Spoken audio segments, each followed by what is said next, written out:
The Phoenix Suns, who've gone through quite a bit of change this offseason as far as their roster construction and even maybe the direction of their roster, have just re-signed Devin Booker to one of the largest annual salary increases that we've ever seen in the NBA. We're going to talk about it all and more right after this.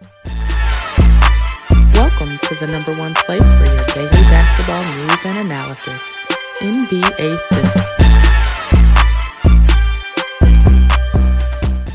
What's going on, basketball fans? Welcome to another episode of NBA Central, your number one spot for everything basketball related. I'm the host there, Hayes, but more importantly, you guys can follow the channel at NBA Central Pod on every social media platform we happen to be on. With that said, let's go to get into this content for today, y'all. Phoenix Suns have agreed to a contract extension with Devin Booker for a 2-year, $145 million maximum salary contract extension with the franchise that now locks him in through the 2029 and 30 season. This is the highest annual extension salary in NBA history. He has now a higher average annual salary than any NFL player. This is a monumental extension when you look at it. It's crazy. And so shout out to Devin Booker, who has been patient with the Phoenix Suns franchise. He could have easily asked and requested for a trade with how basically it's done. The franchise has gone since they made it to finals, and then it's just been downhill since then. But Devin Booker, who stayed engaged with that team, went through the head coaching search with them to help find their new head coach, and has remained committed to the franchise that has also remained committed to him. One thing with the Phoenix Suns is that when they went throughout this change, it could have been easy for them to just try to pivot everything and completely go scorched earth and start a complete rebuild. But they wanted to try to build something that could win and contend around Devin Booker and pay respect to the player that they drafted 13th overall to bring to this team and continue to invest in him. And while I personally didn't, that's not the route that I would have gone, try to get all the assets back because it's going to be very difficult. The Phoenix Suns have had themselves a pretty solid offseason. When you look at the return they got back for Kevin Durant and Kevin Porter Jr., Dillon Brooks, the 10th overall pick, to be able to add to that team. And, those are pieces, especially with Dillon Brooks, bring some toughness that Suns team has missed and lacked sorely. And then they needed something at that center position. They not only trade for Mark Williams, they draft Kaman Malawak, and they went out and got Rasheer Fleming in the second round, who was one of the best players to fall to the second round. Some people thought he had top 20 talent in that draft. They get that at the second round. They still got some questions about their point guard position. I still don't understand what they're going to do there. It's almost like they haven't learned from their mistakes with Bradley Beal and Devin Booker and not having a true point guard out there.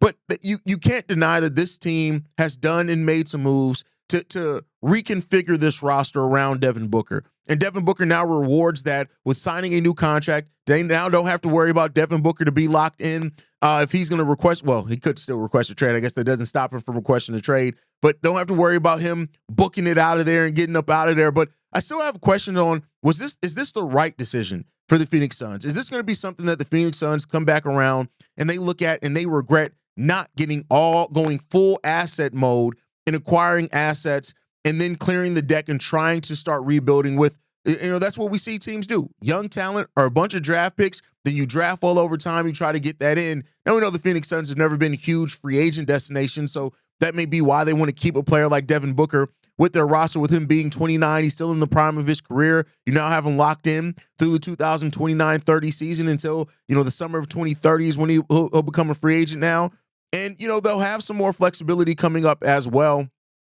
So maybe if Rasheer Fleming, Kaman Malawak end up being your front court of the future, and you have Devin Booker already there, we'll see what Jalen Green can turn into. You could very well flip Jalen Green later down the road if you want to, too. That's why, getting an asset like a 23-year-old Jalen Green does make some sense in that case. And we'll now see what they do going forward. And if they end up locking or finding their pathway back to the playoffs with what they have going on now, or is this going to be something that they look back on and say, we probably should have cleared the deck? And that's just the one question that I have for. They still got some business left to be done. Reportedly, a buyout was close with or resolutions coming close to the Bradley Beal thing, which could be one of the most expensive buyouts in NBA history if they end up getting that done.